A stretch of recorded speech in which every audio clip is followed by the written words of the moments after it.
બેટા, આજે મેં મંદિરમાં નાસ્તો લખાવ્યો છે એટલે થોડોક વહેલા જાઉં છું. હા હા, અને બીજી કઈ જરૂર હોય તો કહેજો બાપુજી. હા વાંધો નહીં.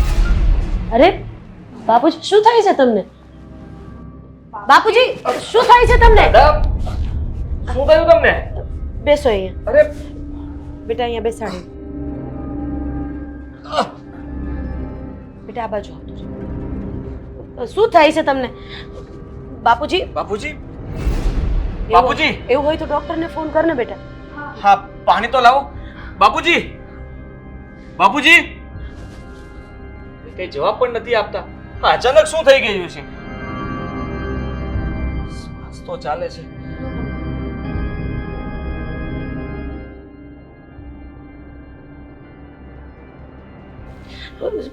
શું થયું હતું તમને? લો થોડું પાણી પી લો. હા બેટા. હા, અચાનક શું થઈ ગયું તમને?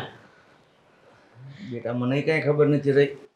એટલે જ કહું છું થઈ ગઈ. કે હવે મંદિરે છે ને તમે આવી રીતે એકલા ન જાઓ, કોઈને સાથે લેતા જાઓ.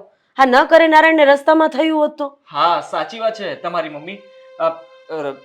અહીંયા તો અમે બધા હતા એટલે તમને સંભાળી લીધા, પણ તમે મંદિરે જાઓ છો ત્યારે રસ્તામાં કોઈ ના હોય અને આવું કંઈ થયું હોય તો તમે દવાખાને જવા માંગો છો તો ચાલો. ના બેટા, મારે આરામ કરવો છે. પણ તબિયત સારી ના હોય તો પહેલા આપણે હોસ્પિટલ જઈને બતાવી લઈએ, ચેકઅપ કરાવી લઈએ. હા, એક વખત બતાવી દો ને, જે પણ કહે છે એ ખબર પડી જશે. હા દાદા, એકવાર ડોક્ટરને બતાવી દો. હા, હાલ મેં રહ્યા. ચાલો. બેટા સંભાળીને લઈ જજો. હં? ચલાશે તમારાથી?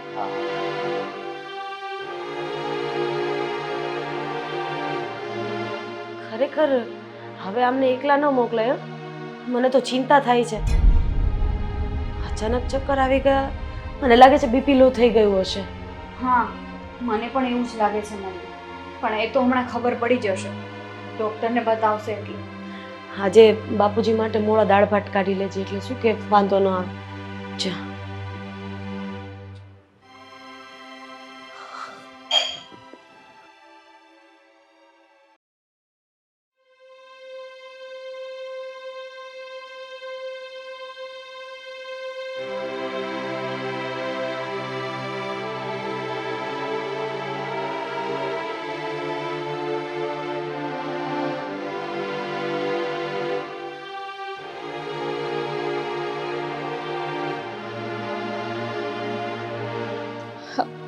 દાદા, આ શું થઈ ગયું તમને?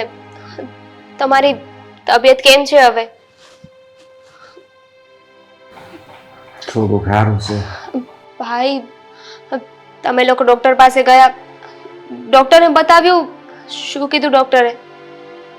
ડોક્ટરે દાદાને આરામ કરવાનું જ કહ્યું છે, અને આ રિપોર્ટ ને એવું બધું કરાવ્યું તો એમાં ખબર પડી કે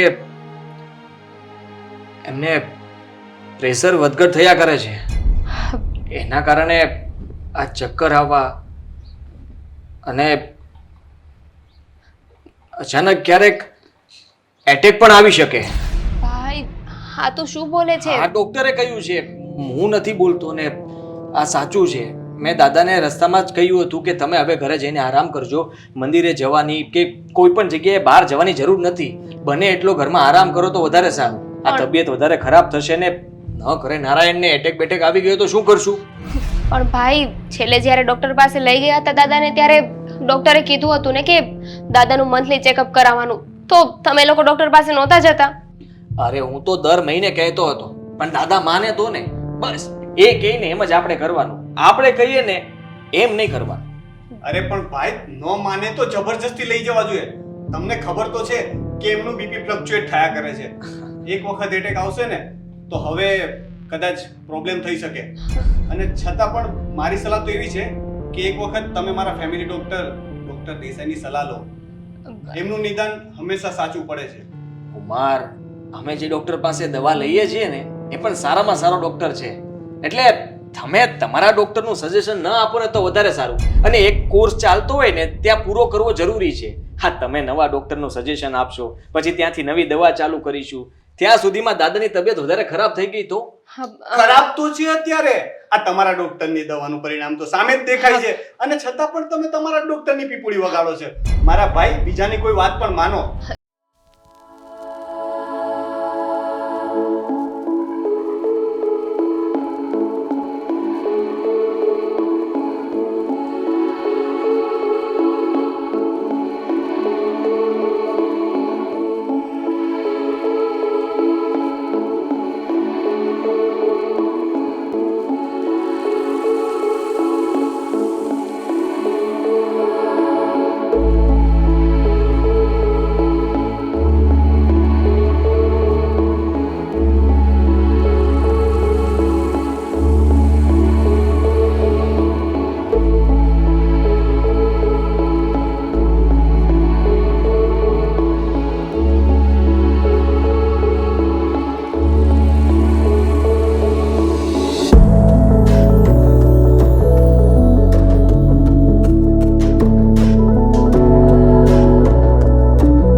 મારે તને થોડું દવાઓ વિશે પૂછવું છે.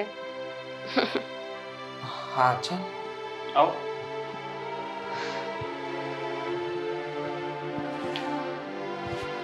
કઈ જોઈતું હોય ને તો બૂમ મારજો અને બૂમ ન પાડી શકો તો કઈ ઈશારો કરજો. હું તમે ઈશારો કઈ નહીં, હું દાદા આવીશ ને આટો મારતો રહીશ.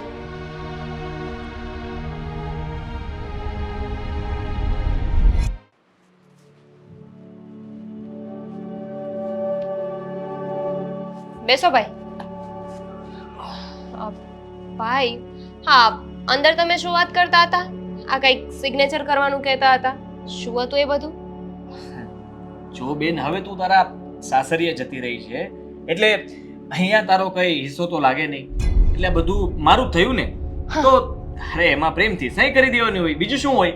અને એ કોણ નક્કી કરશે કે બધું તમારું થઈ ગયું? હું અને તમે નક્કી કરવા વાળા કોણ? કેમ? કોના હિસ્સામાં શું જશે ને એ નક્કી કરવા માટે કાનૂન છે આપણી પાસે. તું કાનૂન સુધી જઈશ બેન?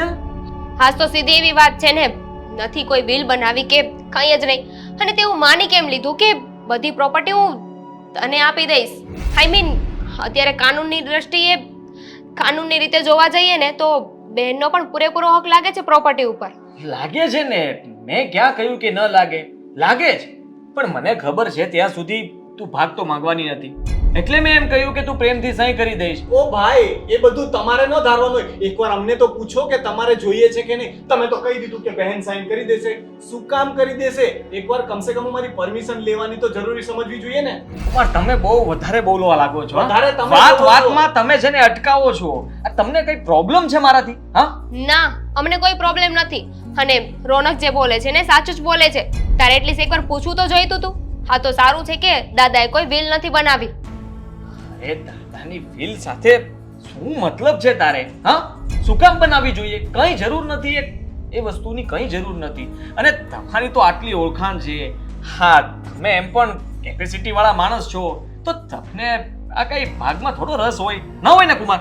કેપેસિટી છે તો એ મહેનતના પૈસા છે. અમારે ઘરે કઈ પૈસાના ઝાડવા નથી. બરાબર છે? અને તમારે કઈ તાળ છે? તમારા ઘરમાં કઈ ભૂખ છે? તમારે કોઈ પૈસાની તકલીફ છે? બિઝનેસ તો તમારે પણ સારો છે. વાહ કુમાર વાહ, તો સીધે સીધું કહી દો ને કે આ તમારે ભાગ જોતો છે. અને ભાઈ, તું શું કરી રહ્યો છો? તારે તો બધી પ્રોપર્ટી હડપવી છે. હું ક્યાં માંગુ છું? મારી છે ને મારે જોતી છે. ના ના, તારા એકની પ્રોપર્ટી નથી આ. આના પર મારો પૂરેપૂરો હક છે અને હું લઈને જ રહીશ. જો આપણે ખાલી ખોટી હવે અત્યારે આ ચર્ચામાં પડીએ છીએ, એ ત્યારની વાત ત્યારે જોયું જશે, ત્યારે સહી કરવાનું થશે ત્યારે મને વિશ્વાસ છે કે તું કરી જ દઈશ. હવે એ વાતને લઈને અત્યારે આપણે શું કામ બોલવું? કુમાર, સાચી વાત કે નહીં? જોઈએ ત્યારે. હા ભાઈ, જોજે કોઈક દિવસનો તારો વિશ્વાસ તૂટી ન જાય. વિશ્વાસ તૂટી ક્યાંથી જાય? તું પણ આવી નબળી વાતો કરે છે. નબળી વાત હું નથી કરતી, શરૂઆત તે કરી છે. તે પ્રોપર્ટીને વચ્ચે લાવ્યો ને, હું નથી લાવી. હું નથી લાવ્યો, કુમાર લાવ્યા છે. મેં તો ફક્ત તમને પૂછેલું કે વિલ બનાવી છે કે નહીં. હા, તમે અને તો- મને વિશ્વાસ છે કે જો વિલ હોત તો એમાં એનો ભાગ તો હોત. અરે વકીલની ઓળખાણ પણ છે આમની કે એ વકીલને બોલાવવું, વિલ બનાવી હા, તો આપશે. સારું થયું ને, ઓળખાણ છે હા તો નહીં તો- અમારે કોઈની ઓળખાણ નહીં હોય વિલ બનાવી હોય તો હું બનાવી લેત ને તમે આનું ટેન્શન શું કામ લ્યો છો હા તો બનાવો ને વિલ, કોણ ના પાડે છે? અમારી પાસે પણ ઓળખીતા વકીલ છે જ, પણ વિલ બનશે ને તો અમારી તમે જાણકારીમાં કયો એમ કઈ નહીં થાય આ કુમાર કે એમ મારે કરવાનું હવે તું કે એમ મારે કરવાનું તમે લોકો કહેશો એમ જ મારે કરવાનું છે હા તો કાયદો કેમ કરો ને આપણે કાયદો કઈ કાયદેસર વાત નથી કરીએ કેતો ને. કાયદો એ જ કહે છે કે હક છે ને એ મારો જ બને છે તમારા કોઈનો હક ન લાગે દીકરી એકવાર સાસરીએ ગઈ ને પછી કઈ માગી ન શકે હા તારા ઘરનો કાયદો છે, તું તારા ઘરનો છે ને કાયદો એ વચ્ચે ના લાવીશ. કાયદેસર રીતે જોવા જાય ને તો મારો અરે પૂરેપૂરો વાહ હક છે. વાહ વાહ કેટલું બોલે છે તું આ દાદા જરી કમતા બીમાર પડ્યા ત્યાં તો તમે લોકોએ તો ઉપાડો લીધો છે હા અલા ભાઈ ઓ બોલવામાં જરા દામિની તારા ભાઈને સમજાવી દે જમાઈ સાથે વાત કરવાની એને ભાન નથી પડતી કે હા જમાઈ કઈ બાકી નથી રાખતા તો હું અમે શું કામ જમાઈ છું બાકી તો રાખીએ હું જમાઈ છું હું ગમે તે રીતે બોલું તમારે મારું માન જાળવવું પડે હા માન જાળવીને તો અહીંયા સુધી આવ્યા છો તમે હા એટલે વાતમાં ટોકી રાખવાના વાતમાં રોકી લેવાના ઓળખાણો આપવાની ખબર છે તમારી પાસે બહુ મોટી ઓળખાણ છે ખોટા હોય ને તો વચ્ચે બોલવું જ પડે. હર વખતે મોટા સાચા હોય ને એવું જરૂરી નથી. હું સીધી રીતે કહી દઉં છું કે આ માલ મિલકતની અંદર ક્યાંય કોઈ આશા ન રાખતા આ પેટમાં પાપ શું કામ રાખો છો હા પેટમાં છે ને ભાઈ તારે પાપ છે અને આજે અમને દેખાઈ ગયું આ પ્રોપર્ટીની વાત નીકળી ને એટલે બાકી હા. હા તો ઠીક છે આજે વાત ઉખડી બાકી તું તો બધી તમે પ્રોપર્ટી લઈ દાદાની લેશે. ખબર કાઢવા માટે નહોતા આવ્યા પ્રોપર્ટી માટે જ આવ્યા હતા કુમાર સાચું બોલી દ્યો હવે બસ 100 વાતની એક વાત હવે જે થશે ને કાયદેસર રીતે જ થશે વાહ આવી ગયા ને તમે તમારી ઓકાત પર બહુ સારું કરો છો હા તમે કુમાર હા તારા લીધે થયું છે બધું. તારા લીધે ને તારા લીધે. તારા ઘરવાળાના લીધે તારા લીધે. એને સમજાવ ભાગ જોતો છે લે આજ બાકી હતું મારે તો ભાગ મળી રહેશે તમને હેલો મિત્રો જો તમને અમારો વિડીયો પસંદ આવ્યો હોય તો અમારી ચેનલને લાઈક કરો, શેર કરો અને સબસ્ક્રાઇબ કરો. Thank you